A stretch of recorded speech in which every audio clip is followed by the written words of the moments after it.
Career Seeker Show live on WPPM FM 106.5 Philadelphia. As I had mentioned prior to the break, we are back with Jeffrey Abramowitz. He is here. I told you he was going to come early. I knew it. I said Jeffrey will be here before the 4:30 show break, and we'll be able to have some more time with him. So I really appreciate you coming out, my friend. Ladies and gentlemen, Jeffrey Abramowitz, how are you? I'm doing well. Thanks, Ken. Thanks for having me. Man, I really appreciate you being here. I know we had some conversations, and we spoke about some of the things you're doing with Mike Robinson up there. And we had Mike on the show a couple weeks ago, and I think you told me you listened into that one. I did. Actually, no, I did listen to it. Mike and I are very good friends, Yes. and Mike and I facilitate the NOW program, New Opportunities Workshop at Temple together, and he has got a very special place with my heart, so he's a good guy. That's definitely. Mike raises the bar pretty high, but we're going to jump over that bar with this interview. Not sure, I know earlier I had a chance to introduce you to Tiffany Southerland, a.k.a. Tiff South. I wanted to tell you, Tiff has a great blog that you guys could possibly share with the students in the NOW and the Opportunities Now, well, the New Opportunities Workshops. Tiff, why don't you speak to that a little? I'm serious. So it's a podcast, and it's called How Does She Do It? And I just talk about really empowerment and just blending the way our personal development and our career development intersect, and really just trying to offer encouragement to people, practical insight and an honest perspective based on my own experience. So it could be something useful for your students to take a listen to. It's on iTunes, and anywhere podcasts are is where the show can be found. Yeah, it's really great. I know I've came out to the workshops that you guys do. Wow, I guess it's been about 5 years in running now that I've assisted Mike with those workshops. And the one thing I always share with him, I'm so impressed at the students. I'm just so impressed with the students that he has participating in that program. It's like you want to hire everybody. You really wish you could hire everybody. So I think that's a testament to some of the outreach they do, but also the level of preparation that he puts into it to get them to that point. Yeah, it's an outstanding program, and it's actually on Thursday night is their registration program. If you have any interest, contact Temple University and Michael Robinson, and they're doing the interviewing and the orientation program is this Thursday night at 6 o'clock. No, that's a great idea. If you want to reach out to Mike, you can catch him at 215-204-0677. I believe that is his office number out there at Temple University, and I'm sure he'll give you all the information. Do you know if they have a website or anything like that? I'm not sure that they have a website, but okay. I know you can reach them directly at Temple. Great. Well, enough of speaking about Mike. I really wanted to, speak to you. I just think some of the things that you're doing out here are so important for the Philadelphia community as a whole. So I really commend you. But let's, if you don't mind, kind of sharing how you got involved in a lot of this reentry and felony-friendly work, and just kind of what led you on this path. Like, how'd you start doing so much of this? Well, it hasn't been a pretty journey, I'll tell you that. Okay. I was a trial lawyer in Philadelphia for a little over 20 years, and a partner in a firm in Philly. I did civil trial litigation and made some horrible choices in life and in practice. It led to a federal indictment several years ago, and that federal indictment sent me to a federal prison facility for a little over 4 years with a 5-year sentence. And I was released last September, so I haven't been out that long. I was released here into Philadelphia. And I will tell you that the journey's been incredible. It's changed my life dramatically. And when you go away and you realize that you've lost everything, you sort of get a new perspective on life, and you try to find out what your passion is. And I sort of found my passion. I got very lucky because when I was discharged from the United States Federal Penitentiary up in USP Canaan, I was returned back to Philadelphia into the halfway house system here, which is currently just in horrible shape, and lived in North Philadelphia at a halfway house that's recently been closed because of its condition. And I was so blessed because during that period of time, I was able to walk into Community Learning Center and happened to bump into a lady at the front desk and gave her my resume, because while I was away, I taught 45 or 50 classes in GED, math, and all these different education classes. So you kept yourself really busy. I did. I tried to learn as much as I could from the lesson that I was handed. Reading thousands of books and just being active as much as I could. trying to find out why I was on this journey and where it was going to lead me. So when I came back, I was walking down on a pass from the halfway house and walked into the Community Learning Center and gave the lady behind the desk my resume, and she sort of looked at me with a funny face, and then I came back the week later on another pass, and I said, look, I just need a job. And she looks at me and she says, son, I just laid off most of my staff, and you're here asking for a job. And if you remember last year, the state budget crisis was going on, and yes, many nonprofits were closing their doors. I said, look, just give me a job. I'll answer phones, I'll teach math, I'll do whatever I can. But when you get the funding, just find a place that's right for me. And I started teaching math and did what I could, answering phones and everything else. And on January 6th of last year, I was promoted to a director of student services and workforce development at Community Learning Center. You know, I noticed that. So as I'm hearing your story, I'm like, so this is a guy that walked in there and handed them a resume, and I don't know how many months later, he's a director at that location. That's unbelievable. That's an incredible story. It wasn't long, but I have to tell you, Community Learning Center is an amazing organization, and I can't speak highly enough about it, because everyone that walks through our door gets a second chance. Okay. We're located in North Philadelphia, Broad and Lehigh, and also in West Philadelphia on 63rd Street between Race and Vine. Gotcha. And we handle some of the hardest to serve in Philadelphia, people that are unemployed, that don't have a GED, that are looking for math and reading support, that need ESL support, that want to get back to work. They just need the guidance and the direction to do it. And CLC has a tremendously committed staff that does just that. We can't put somebody in a job. We're not going to just throw you into McDonald's or Burger King or any of a fast food restaurant just to say you're there. We help you find that pathway so that you have a decent job with decent wages and with some future for advancement so that you can move forward. And so that started my launch of where I am. I've also been really lucky that the director of Community Learning Center said, Jeff, I know your passion's re-entry, follow it, see where it goes. Okay. And we were able to strike a partnership with CareerLink Suburban Station. So I noticed that you guys do some things with CareerLink, and I wanted you to speak about that. I believe you have some sessions that take place on Tuesdays. We do some great things. There's 3 programs that we have at CareerLink. One is a high school equivalency program where you can get your GED. One is an upskilling program where we take people that are unemployed and we give them math and reading support so that we can get them into a trade. And a trade could be anything from a computer trade to welding to forklift or heavy equipment training, or food safety, ServSafe certifications, and giving them that trade and helping them get educated so that they can go back into the workforce and they know how to do fractions and decimals and operate a computer, those digital literacy skills that are so important. So we have a program like that, and then the program that's my passion is really reentry. So in August, I started a reentry program at CareerLink. It's a reentry boot camp, and it's 2.5 hours. It starts at 9 o'clock every single Tuesday, or actually 10 o'clock every single Tuesday. So that's the CareerLink on JFK, correct? It is 1617 JFK. It's the 2nd floor, and you don't have to pre-register. All you need to do is just come down and into the workshop. Excellent. It's every single Tuesday, and you don't just have to be recently out of prison. Anyone that's got a criminal record that has a barrier is going to learn how to deal with your resume, how to deal with the interview, and addressing your criminal background of where you were during a certain period of time, and then trying to map out your strategy of how am I going to get back to work.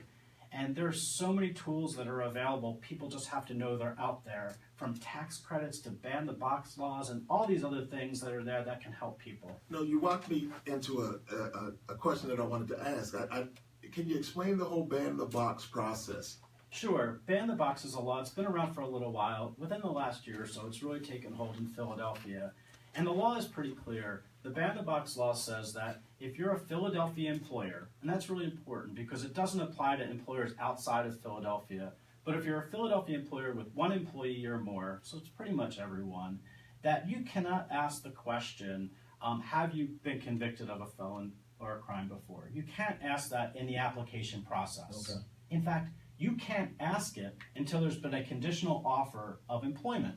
So until that person says to you, the employer says, we want to hire you, and this is what we want to hire you at, At that point in time, they can say, well, what's your background? And then they can delve into it. Now, there are some exceptions you should be aware of, and there are some occupations that you are permitted to ask the question. For example, if you're trying to become a law enforcement officer, they can ask the question. Gotcha. If you're going to work in a hospital or in a school, they can ask the question. So it doesn't apply for all employers, but generally if you're a retailer or if you're going for a construction job in Philadelphia, they can ask that question, and it gets you in the game. It gets you in the door, and that's the most important thing when you talk about reentry, is opening the door for people to have a fair shot so they can walk in and say, look, these are the skills I have, this is what I can do. And that's really the most important thing. So ban the box is important. I'd encourage people if they encounter employers in Philadelphia that are asking the question, that the Philadelphia Equal Employment Opportunity Commission, they need to know about it, and there's complaint forms that can be filed, or a complaint that can be filed, and people can look into it. But it's very important that they answer the question. One other thing, when you see it, if you're a returning citizen or if you have a criminal background and you are applying for a job, the cardinal rule across the board is be honest. Mm-hmm. Be honest. If you have a criminal background, let them know you have a criminal background. And, you have to deal with it. But everyone that was incarcerated, while they were away, they gained some skills. When I was away, I worked in a garage, and I learned how to change oil. I didn't even know where oil was in a car. I changed oil and brakes and all those things that I never knew before. But I got skills while I was away. And there were some people that even were operating forklifts or worked in a commercial kitchen serving 1,800 prisoners. Those are all skills that are very helpful when they go out into the workforce.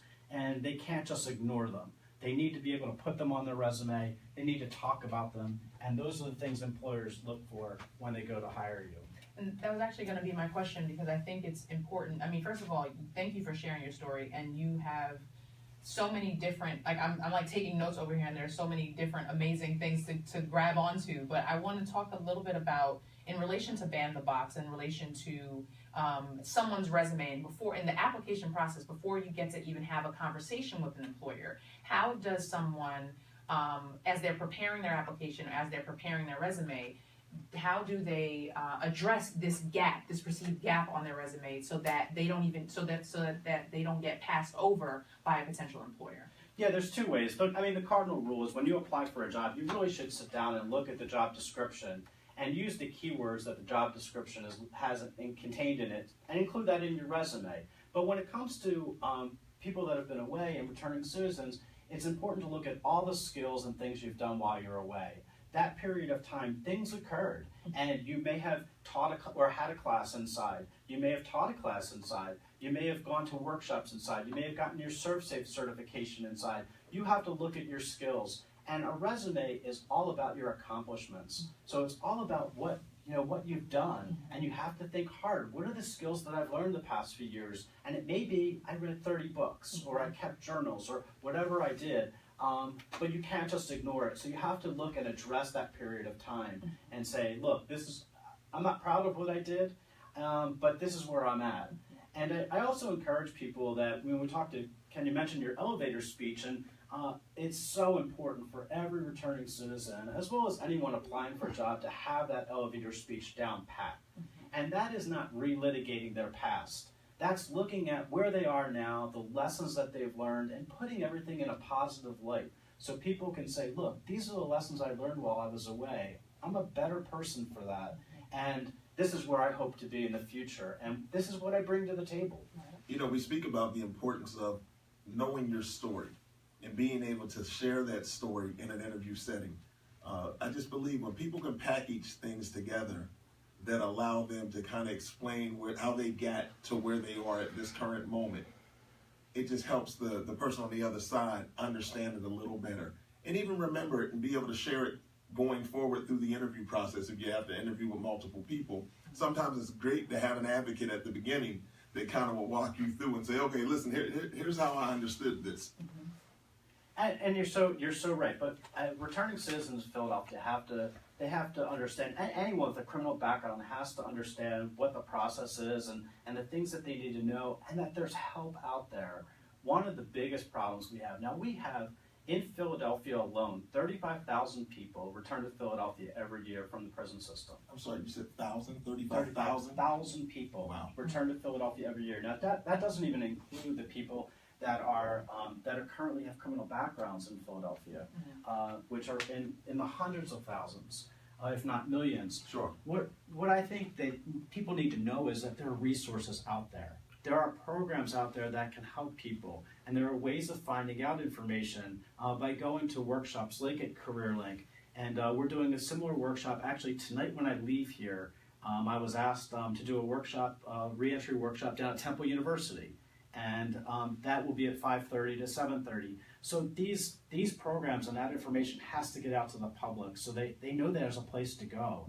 And again, it's not just for people that have recently been out. It's for anybody that's got something in their criminal past that they need to deal with and address. Right. Tiff Southerland, Alberta Bertolino, the Career Seekers Show, Kenneth L. Johnson, up to the minute information. Jeffrey is here until 5, and he has to be somewhere at 5:30 to help career seekers. I love it. That is great, man. Your commitment to this is incredible.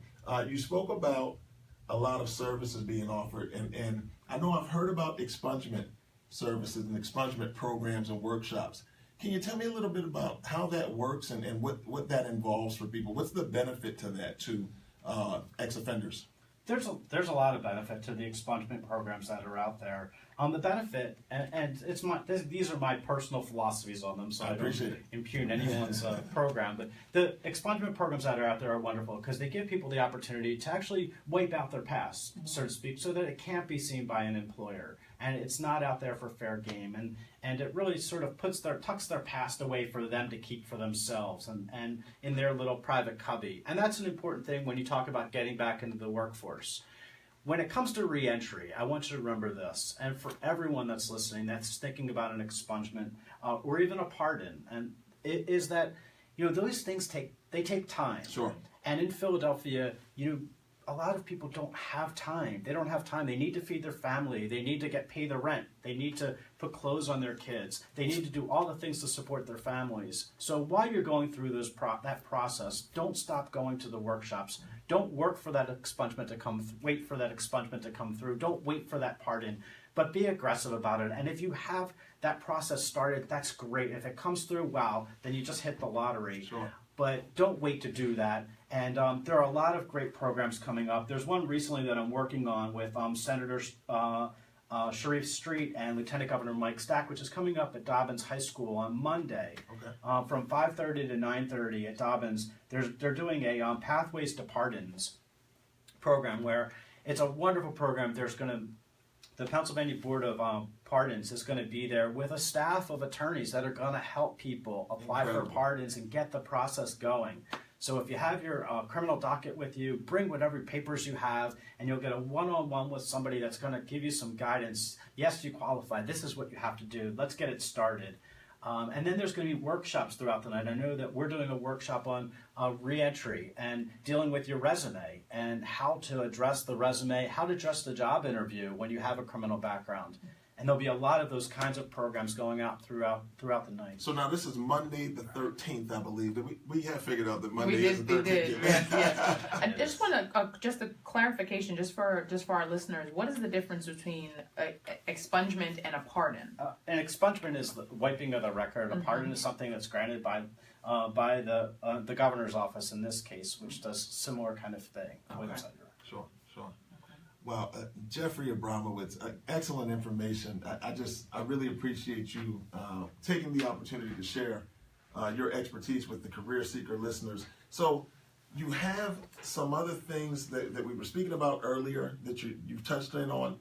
Not to change the pace of this, but you mentioned something earlier that caught my attention because typically when we have a guest, I try to do my due diligence, and I just kind of want to look through and just learn some things about them. You're a little different because we had met before. You've even introduced me to people out of New York. But I know you have a ton of different things going on. But real quick, I want to speak about one thing. You're a chef, huh? You're a chef. Jeffrey's a chef. So did you have that skill set prior to going away, or was that something you acquired while you were he away? is good. I didn't know You didn't see that one coming, did you? I did not know that. Chef is an exaggeration of my skills, trust me. Hold on, Tiff, when you look at Jeffrey's blog, there's like a sandwich on it, or like a wrap or something of that nature. Yes. So, And there's some ice cream in his past as well. I may or may not have seen something about that too. So you can imagine the thoughts that went through my mind when I said, okay, I'm going to go to Jeffrey's blog, and there's going to be all of this reentry stuff. And I'm like, there's a sandwich. why is there a sandwich on All right, top so of let the me book? explain. Okay. Let me explain. So this was a great experience. When my indictment came down, things got kind of crazy. I left practice, and I decided, well, what was I going to do? And I really wanted to do something fun. So I did two things. One was there was a local ice cream store and commercial bakery in our area that was for sale, and we ended up jumping in. And my daughter and all her friends in high school had the opportunity to actually come in and run this ice cream store, and they even named it. It was called Do Me a Flavor. I like it. I like that. So we had baked goods and ice cream, and we married the two together, and it was a great opportunity. And during this period of time, I also worked for Panera Bread. Okay. And when you're an employee of Panera Bread, you must go through their baking school. So I was trained as a baker and moved up their ladder to become an executive baker at Panera Bread Company. So And you still arrived today without bread, ice cream, sandwich, nothing. Came here empty-handed, but with lots of great information. But with so much great information. You know what? We'll take the information. We probably owe you lunch, actually. Yeah, that's probably Absolutely. good. it's okay. No, I mean, you are doing excellent work, and I think we've mentioned a lot of resources today. We've mentioned a lot of events that are happening in the next several days. I think one that I just want to remind the listeners about is the event that happens every Tuesday, the boot camp that happens every Tuesday right on JFK. You mentioned at 10 o'clock. There's no pre-registration or anything like that, right? Yeah, and let me just talk about the boot camp real quickly, because Sure. it's really an important event. It's the kind of thing that you can walk into CareerLink, which is a tremendous resource for people. But the boot camp actually delves into the real heart of the issues. And we talk about how do you address this on your resume? What do you do in a job interview when it comes up? What if it doesn't come up? How do you address it? And then some of the real practical resources that are available for people that are returning. Where do you go to look for a job? What's your job search strategy? And where do you target? What companies do you go to? What companies are what we call felony friendly? Do they not care? And that's all really important information. And you get that all in a matter of 2 hours. But more importantly, you also get a workforce advisor from CareerLink that's going to help you along through that process. And those resources are invaluable for people that are returning. So. Absolutely. So every Tuesday at 10 o'clock, if you please access that resource. What is that, 1617 JFK? 1617 JFK, second floor. All right, and tell a friend if you don't need it yourself. Please be sure to share the information with someone else. No, we'll also add that information on the Career Seekers site. We'll post it on Twitter.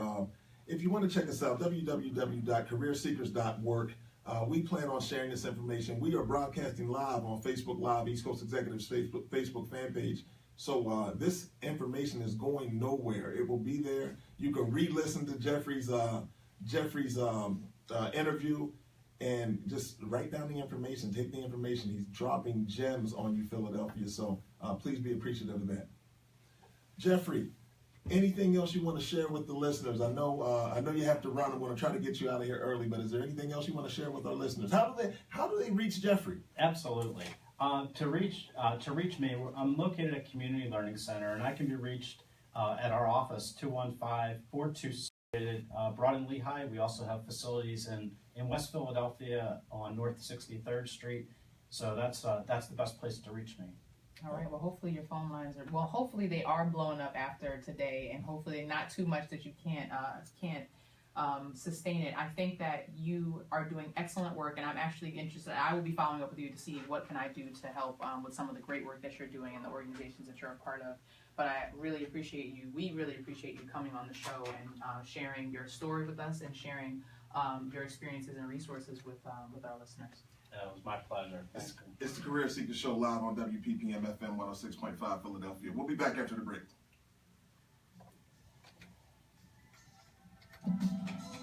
Man, you are incredible, man. You are doing some unbelievable things, man.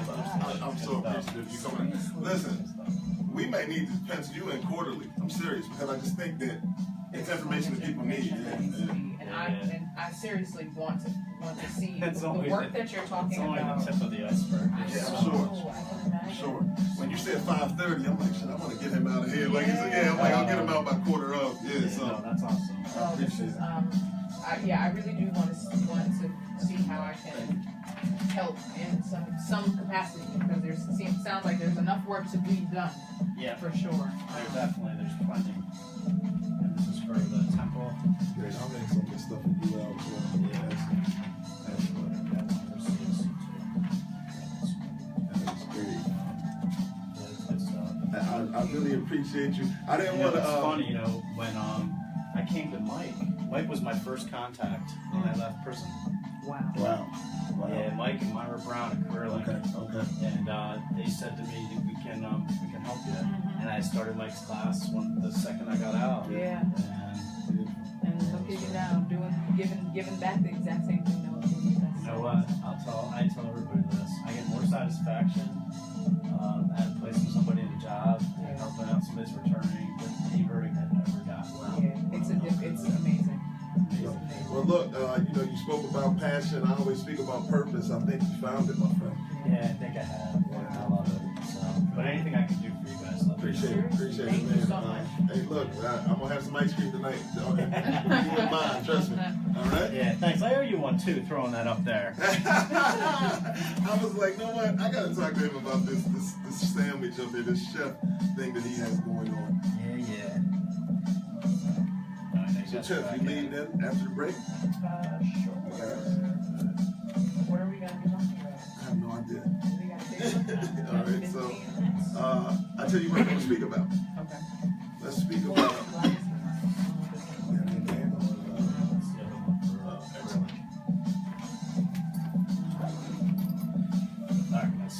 Thank you. Thank you. You go too. It was so nice to meet you. meeting Enjoy the rest of your night. You're welcome. Thank you. Thank you so much. Salute, You my need friend. anything else, let me know, all right? Appreciate it. All right, All take right. care. See you, bud. Take care, Jeff. See you guys. So, all right. Yeah, So, then we're live when we're talking I know, about. Aren't you supposed to break it? we started something. Yeah. Like, it's Will's fault. It's Will's fault. So, I was thinking. I don't know. Tiffany, we gonna go. We got about 14 minutes to think of some things. So we'll get through it. All right. So, no matter want to speak to you, but I got it. So I'm gonna fly some things by you. All right, as long as it's nothing about me quoting the law. I'm talking about the law. Nothing like that. So yeah, I'm gonna fly some things by you from from the program I did for UL Okay. last week. It goes to end there, so I gotta find it first. Oh, you know what we could do next time? It's review season. Review season is starting. Oh yeah, you're right.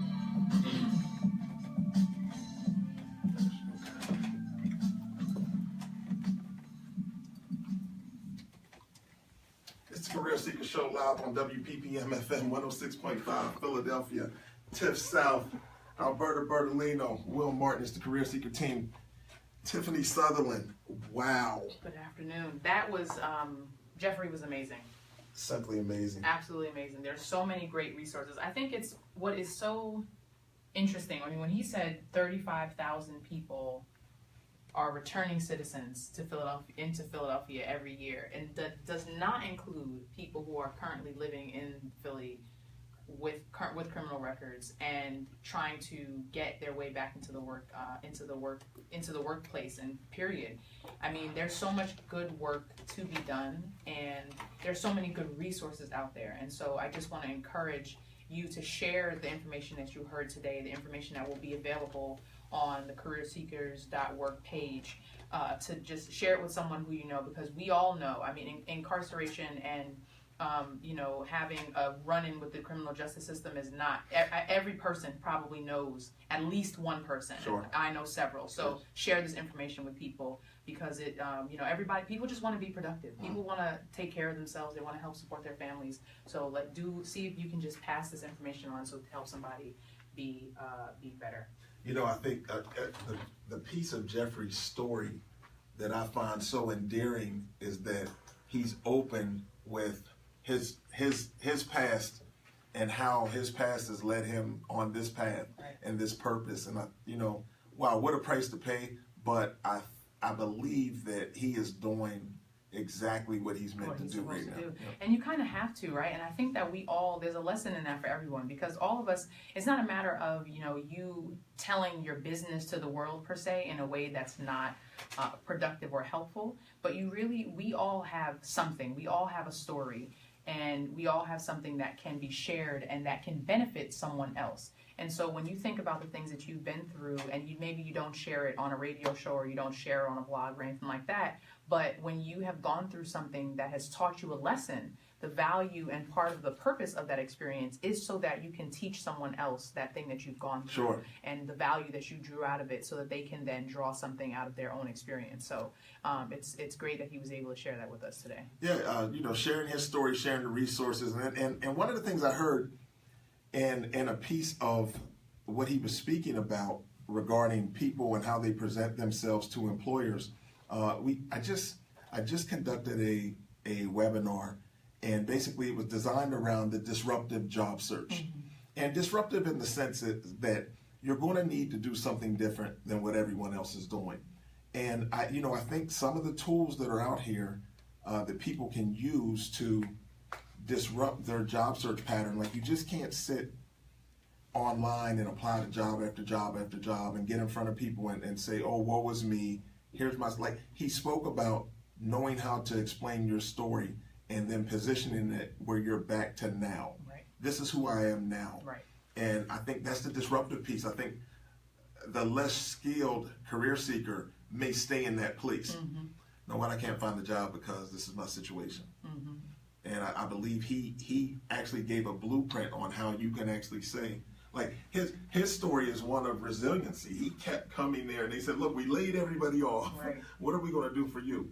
But he was right back with his resume. Right, so, exactly. And now he's the director. Yeah, and I mean, if you think about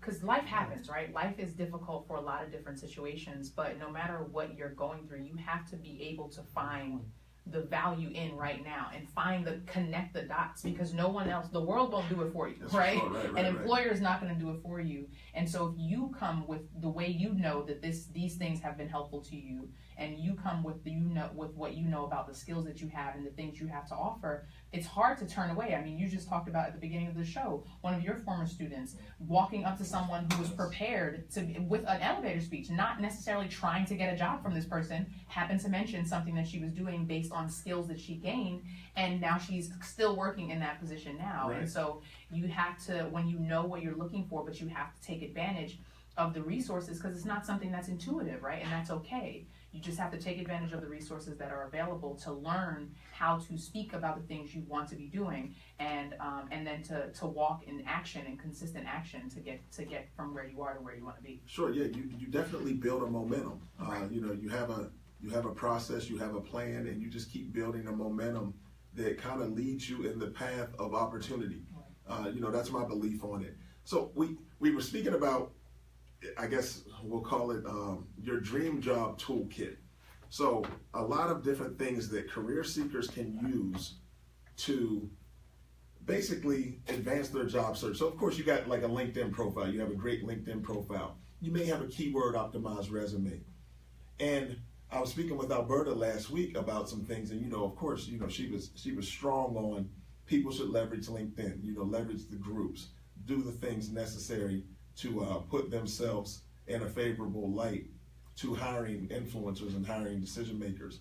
Are there any things that you suggest to some of your career coaching clients that they use outside of course, using you? Mm-hmm. Like, all right, you got me. I'm riding with you. And I'm the smallest part of the whole vision. I think really, I think using and leveraging LinkedIn is really another way of saying leveraging your relationships, right? Because you cannot get to any position, and Alberta's mentioned, and we've talked about the statistic, over 80% of people get their jobs not using job boards, sure, not using the online application tools for a lot of these and these online aggregators, which are great places to start. But you have to reverse engineer that process and rack your brain to say, okay, how am I going to find a way to get to get in front of this person who has the opportunity to make a decision about hiring me. Who does my mother know? Who does my brother know? Who do my friends from school know? Who do the people on the block know, right? That is how you leverage and kind of disrupt the job search process in the way that you talked about, because relationships are the thing. I mean, I'm working with a client now who was able to land several interviews and get job offers based on relationships she had with people, not necessarily in the company that she was being interviewed for, but through other people who connected her with people. And it's like, that's because, she took the initiative to say, hey, I'm looking for this, can you help me? But she knew what she was looking for. She had her materials together, she had her elevator pitch together, and she took the consistent action to get her to that point. And that's one of the things, they speak about is that it usually doesn't come from your first level connection. No. Second and third level connections. I have some great students from former classes, and they still reach out to me and say, hey, Ken, I was scanning through your LinkedIn connections. Can you introduce me to such and such? Mm-hmm. And typically, if I think they're on the right path, if I'm not going to make an introduction just for the sake of making an introduction. Right. But if I see where they're headed with it, and I see the opportunity and the synergy in the conversation, yeah, of course I'll make the introduction for them. So let me ask you something.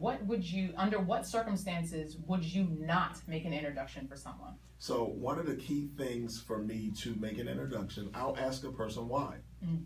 Don't tell me, well, because I think it would be good to work there. You have to have an opportunity that you're interested in and or a reason behind reaching out. Mm. Let's just say, let's just say it's Panera Bread. Jeffrey was speaking about working there. Well, if you tell me, I'm really interested in opening up a pastry store or whatever that may be, and I just kind of want to learn. I believe they have some best practices in the industry, and I just think that would be a great place to kind of learn. So, when 10 years down the road or 5 years down the road, when I decide to open up a place, I'll have training directly from them. All right, let's position it. Let's make an introduction because I think you're headed in the right direction. I don't want to send people to my connections just for the sake of them connecting and then I don't want people reaching out saying to my connections, I need a job. You have to have something that you're working with. Right. How do you add value? How do you solve a problem that they may be experiencing? Right. And if you can position that, then I think we're in the right direction. Right. So basically, don't step correct. Don't come with nothing to offer, and don't come with nothing to not knowing what you want. Sure. You can't because we could all get better jobs, right? We could all find somebody who's paying us more money and all that kind of stuff. But you want to be able to know what you're looking for, be clear about what you're looking for, and know what you're asking for from the person that you're trying to have you be the kind of broker the relationship. Because connections are precious, right? Our networks are important to us, and people like Ken have worked really, really hard to cultivate those relationships. So whoever you're asking, keep that in mind. And in the same way, think about it for yourself. Would you just pass on any old body to anybody you know just because they asked you to, or would you expect them to have or meet certain kind of standards and expectations before you made that connection? Exactly. So I would imagine you get asked a lot to make introductions. Well, actually, we just had an introduction situation recently, but we were working on a purpose. Mm-hmm. But so how do you decide who you're going to introduce someone to and who you're not? It's the exact. I think very much a lot along the lines of what you said. You have to. I have to be able to almost vouch for you, because once my name is attached to another relationship, then my connection and my relationship is on the line. And I've had people who have, I've made connections to someone that was in my network, and the person that I connected them to didn't follow through. And then my friend came back to me and was like, oh, well, what's up? And I was like, you know what? And that was a lesson for me. I was like, okay, well, here are the expectations. Here's what I'm going to need to see. I need to see consistency. I want to see your materials before you send them along to this other person, so you don't have me looking raggedy. Sure. And I don't have you looking raggedy, right? We want to make sure that everybody's looking their very best before we send them forward. But we want everyone to be advantaged by the connection. It might not lead to a specific job. It might not lead to, $1 million deal, but a relationship always has the potential to be beneficial. So we just want to make sure that everyone is looking their best. But, like I said before, you just have to step correct to whoever you're coming to, know what you're asking for, know why you want to be positioned and connected in the way that you do, and then the rest is easy from there. I love it. I love it. It's the Career Seeker Show live on WPPM FM 106.5 Philadelphia. We'd like to thank our guest today, Jeffrey Abramowitz. We'd like to thank all the listeners out there. We really appreciate you. We just want to do this. We want to be your number one source for career and job search information. If you let us do that, we'll do our thing and try our best to bring you up to the minute information about things that are going on, not only in Philadelphia, but around the world. It's the Career Seeker Show. Tiff South, I appreciate you hanging out with us today. AB, we miss you. Will Martin, thank you so very much for checking in and doing what you do. It's the Career Seeker Show. We're back next Wednesday, 4 o'clock, here on WPPM LP Philadelphia, Peace. 106.5.